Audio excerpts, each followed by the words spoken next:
Chez Crosucra, on est une entreprise de l'agroalimentaire. On a 3 activités principales. Une activité de sélection variétale, une activité d'alimentation animale et une activité de production d'ingrédients. Ces ingrédients, c'est notre activité phare et ces ingrédients sont extraits à la fois de la chicorée à inuline et du pois jaune. Et là, on extrait la protéine. Chicoline, en tant que sélectionneur de nouvelles variétés de chicorée, ce qu'on va devoir faire, c'est d'aller trouver dans nos parcelles d'essai les plus belles racines possibles qui vont nous amener à créer de nouvelles variétés plus compétitives et plus qualitatives pour l'agriculteur et l'industrie.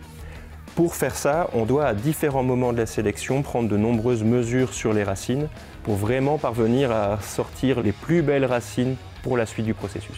Notre stratégie en termes d'intelligence artificielle, c'est plutôt une stratégie en termes d'organisation de nos données. On se rend compte en tant que sélectionneur, on a généré une grande masse d'informations et on génère tous les ans une grande masse d'informations. Donc l'objectif, c'était à partir d'intelligence artificielle, aller analyser automatiquement les images et prendre des mesures de nos racines.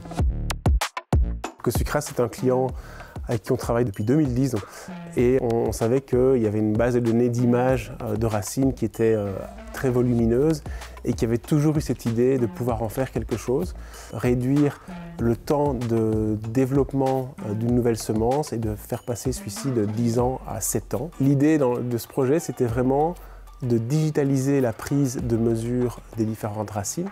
Donc on a développé une application qui permet de remplacer le papier pour prendre ces mesures-là. Et il y a des photos également qui sont prises et l'IA extrait des paramètres spécifiques de ces photos, ce qui évite à un humain de devoir l'encoder manuellement. À partir des meilleures racines sélectionnées avec l'aide de l'IA, le processus qui suivra, c'est une mise au frigo de ces belles racines qui leur permettra l'année suivante de fleurir, de se croiser entre elles, de produire une semence. Et cette semence, on la mettra au champ l'année suivante, c'est-à-dire 2 ans après la sélection. Et c'est à ce moment-là qu'on va évaluer cette descendance pour voir si ses propriétés attendues sont au rendez-vous, c'est-à-dire du rendement et de la qualité.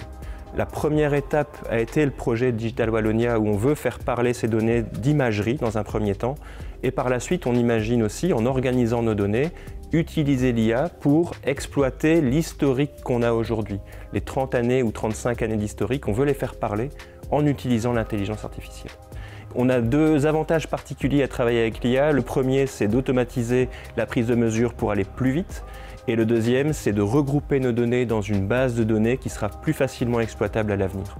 Digital Wallonia nous a permis d'aller vite, de rapidement financer notre projet et donc de rapidement démarrer ce projet avec Delaware. On est ici quelques mois après le lancement et on a déjà un outil qui est proche d'être tout à fait fonctionnel.